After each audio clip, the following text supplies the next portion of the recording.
François Bayrou vient d'être nommé nouveau Premier ministre par Emmanuel Macron, mais qui est cet homme aux ambitions présidentielles, surnommé le traître par la droite, qui vient d'entrer à Matignon?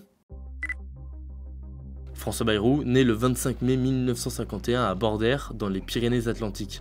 Il est issu d'une famille de petits exploitants agricoles. Le bac en poche, il entame des études littéraires jusqu'à obtenir l'agrégation de lettres classiques en 1974. Sa carrière politique, elle commence dans sa région natale. Il est d'abord élu conseiller général en 1982, puis député en 1986.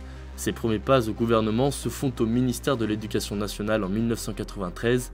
Il occupera le poste de ministre pendant 4 ans avant de prendre la tête de l'Union pour la démocratie française, un parti de centre droit.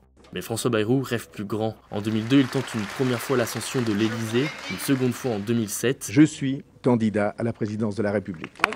Année à laquelle il fonde son parti, le MoDem, puis une troisième en 2012. Après 1, 2 et 3 échecs à la présidentielle, il décide de retourner à sa terre natale, les Pyrénées-Atlantiques.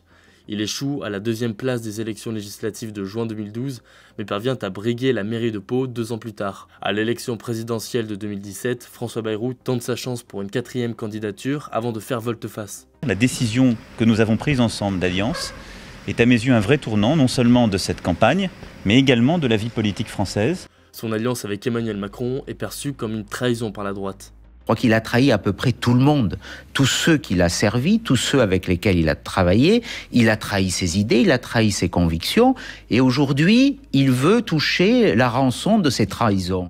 Emmanuel Macron élu, François Bayrou obtient le poste de ministre de la Justice sous le gouvernement d'Édouard Philippe avant de démissionner 1 mois plus tard.